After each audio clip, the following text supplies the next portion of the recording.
पुरानी पेंशन योजना बहाली संयुक्त मंच द्वारा आज हुंकार रैली का आयोजन लखनऊ में किया गया। हजारों की संख्या में कर्मचारी इस हुंकार रैली में एकत्रित हुए और उन्होंने सरकार से अपनी पुरानी पेंशन स्कीम को दोबारा से लागू करने की मांग की। आइए आपको सीधे ले चलते हैं इस हुंकार रैली। बहाल करो, बहाल करो, बहाल करो, पुरानी पेंशन बहाल करो, बहाल करो, बहाल करो। जो पेंशन की बात करेगा वही देश पे राज करेगा, जो पेंशन की बात करेगा वही देश पे राज बोल रहा है। पूरा भारत बोल रहा है। पंडित जिंदाबाद, कांग्रेस के पंडित जिंदाबाद, कांग्रेस के पंडित जिंदाबाद। पांडे मंडल मंत्री northern railway men's union Lucknow मंडल, सहायक महामंत्री नॉर्दर्न रेलवे मेंस यूनियन और all India railway men's federation का वर्किंग कमेटी मेंबर हूं। साथ ही साथ joint forum for restoration of old pension scheme जो एनजेसीए के तत्वाधान में विगत 21 जनवरी को फॉर्म हुई है, मैं उसका उत्तर प्रदेश का प्रांतीय संयोजक भी हूं। आज की जो ये प्रांतीय हुंकार रैली थी, ये रैली अभूतपूर्व रैली थी। इस रैली में केंद्र सरकार के, रेलवे के, पोस्टल, प्रतिरक्षा, आयकर, दूरदर्शन, आकाशवाणी, जनगणना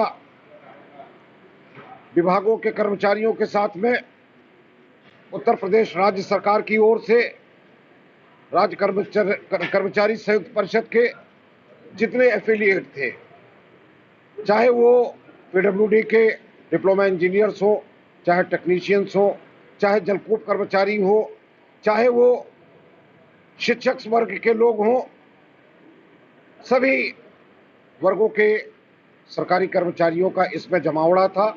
इस रैली में लगभग 50,000 सरकारी कर्मचारी आज उपस्थित हुए हैं। और अच्छी बात यह है, पश्चिमांचल से लेकर के पूर्वांचल तक, मध्यांचल, पूरा इसमें कर्मचारियों ने अपना भागीदारी करने का काम किया। ये प्रांतीय हुंकार रैली आगामी संसद के पहले जो सत्र होना है, संसद के ऊपर अगर सरकार ने इस रैली के बाद हमारी पुरानी पेंशन स्कीम बहाली की मांग को स्वीकार नहीं किया, तो एक चेतावनी स्वरूप देखी जानी चाहिए। और यह निश्चित मान लीजिए कि संसद के ऊपर लाखों लाख की संख्या में पूरे देश से कर्मचारी इकट्ठा होंगे। एक राष्ट्र तो एक पेंशन के नारे को पूरा कराने के लिए आज कर्मचारी यहां एकजुट हुए थे। मुझे उम्मीद है कि इससे जिस तरीके से डबल इंजन की सरकार प्रदेश और केंद्र में है, ठीक उसी तरीके से सरकारी कर्मचारियों की ओर से और उत्तर प्रदेश के राज्य कर्मचारियों की ओर से एक समेकित ये मंच बना हुआ है। और निश्चित तौर पर सरकारी कर्मचारियों का भी ये जो डबल इंजन का गठबंधन है, वो निश्चित तौर पर दो हाथ करके पुरानी पेंशन स्कीम की बहाली की मांग को पूरा कराने का काम करेगा। यही इस रैली का उद्देश्य है। देखिए, हम इसको शक्ति प्रदर्शन के रूप में नहीं देखते। देश के वर्तमान रक्षा मंत्री उस समय भारतीय जनता पार्टी के राष्ट्रीय अध्यक्ष थे। उन्होंने स्वयं पुरानी पेंशन स्कीम बहाली के लिए सरकार को लिखा। 56 सांसदों ने पुरानी पेंशन स्कीम के समर्थन में लिखने का काम किया। तो जब यही लोग विपक्ष में होते हैं तो पुरानी पेंशन स्कीम के लिए समर्थन देने का काम करते हैं। आज जब सत्ता में हैं तो उनको यह बात अच्छे से समझना चाहिए कि अगर सरकारी कर्मचारियों की इस जायज मांग को नहीं माना तो जो हश्र हिमाचल में हुआ, जो हश्र अभी गत दिनों में कर्नाटक में हुआ, वही हश्र आगामी 2024 के आम चुनाव में भी होगा। हम इसको राजनीतिक तौर पर भी अब एक मुद्दा बनाने के लिए तत्पर हैं, लेकिन हम कोई भी शक्ति प्रदर्शन के तौर पे इसको नहीं मानते हैं। हम सरकार से अपील करते हैं कि इस गंभीर विषय के ऊपर केंद्रीय वित्त मंत्री महोदया ने ऑलरेडी फाइनेंस सेक्रेटरी की अध्यक्षता में एक समिति की गठन कर दिया है। समिति की बैठक भी गत 9 जून को हो चुकी है। अब आवश्यकता इस चीज की है कि ओल्ड पेंशन स्कीम को उस समिति के टर्म्स एंड रेफरेंस में जोड़ने का काम किया जाए, जिससे कि JCM staff side old pension scheme के रिस्टोरेशन की अपनी मांग को तार्किक आधार पर रख करके मनवाने का काम कर सके। यही आज के इस रैली का उद्देश्य लिया जाना चाहिए, समझा जाना चाहिए। मेरा नाम रमेश तिवारी है, प्राथमिक शिक्षक संघ सुल्तानपुर के जिला उपाध्यक्ष हैं।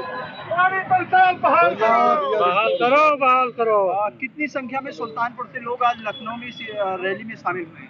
सुल्तानपुर से लगभग 500 लोग शामिल हुए थे। विभिन्न गाड़ियों से और ट्रेनों से लोग आए हैं और ये राष्ट्रीय आंदोलन है जो राष्ट्रीय स्तर पर चल रहा है। क्या मांगे थी आप लोगों की जिसको लेकर आप इतनी भीड़ इसमें एकत्रित हुए? इसमें जो नॉर्दर्न रेलवे मेंस यूनियन के राष्ट्रीय महासचिव शिव गोपाल मिश्र जी, राज्य कर्मचारी संयुक्त परिषद के प्रदेश अध्यक्ष हरकिशोर तिवारी, प्राथमिक शिक्षक संघ के प्रदेश अध्यक्ष सुशील पांडे और भी डिप्लोमा इंजीनियर संघ के जितने भी संगठन के हैं, इनकम टैक्स, आयकर, सिंचाई विभाग, सब लोग संयुक्त रूप से पुरानी पेंशन बहाली योजना के लिए हुंकार रैली का आयोजन लखनऊ राजधानी में किया गया था। इसके पूर्व 21 मई को हर जनपदों में पेंशन रथ घूमा था। आगामी 30 जुलाई को अगर सरकार हमारी मांगे नहीं मानती है तो हम इसके लिए राष्ट्रीय स्तर पर दिल्ली में व्यापक धरना प्रदर्शन करें, जिसमें देश भर के लोग आएंगे। मेरा नाम विकास सिंह है। मैं सहायक मंडल मंत्री NCRMU north central railway men's union Prayagraj मंडल इलाहाबाद, वहाँ से आए हैं हम लोग। और हमारी लोगों की सिर्फ यही मांग है कि कर्मचारियों के पेंशन क्यों नहीं। जब नेता 5 साल, 4 साल, 3 साल, 6 महीना विधायक सांसद बन जाता है तो उसको पेंशन चाहिए। कर्मचारी 40 साल नौकरी करता है, 50 साल नौकरी करता है, उसको पेंशन क्यों नहीं चाहिए? यही हमारी मांग है। इसी के विरोध में, सरकार विरोध में हम लोग आए हैं। अगर पेंशन हमारी मांग मान लिया जाएगा तो ठीक है, नहीं इस सरकार का विरोध अभी तो हम यहाँ लखनऊ में कर रहे हैं, कल दिल्ली में करेंगे। बहुत तगड़ा, बहुत ज्यादा 2024 का चुनाव इतिहास लिखेगा। अगर ये पेंशन बहाल कर देंगे तो आएंगे, और नहीं तो ये दूर दूर तक नहीं दिखाई पड़ेंगे। पुरानी पेंशन योजना बहाली संयुक्त मंच द्वारा आयोजित हुंकार रैली में हजारों की संख्या में कर्मचारी आज सम्मिलित हुए। सभी ने सरकार से पुरजोर मांग की कि पुरानी पेंशन योजना को फिर से लागू कर दिया जाए। कर्मचारियों ने कहा कि पुरानी पेंशन योजना उनका अधिकार है और सरकार उनसे इस तरह उनका अधिकार नहीं छीन सकती है। पुरानी पेंशन योजना बहाली संयुक्त मंच के पदाधिकारियों ने कहा कि हम सरकार से अपनी पुरानी पेंशन को बहाल करवा करके ही मानेंगे। अगर सरकार हमारी मांगों को नहीं मानती है तो हम इससे भी बड़ी रैली करके सरकार को चेताएंगे। वीडियो जर्नलिस्ट अखिलेश सिंह के साथ संतोष कुमार, भूमि टीवी, लखनऊ।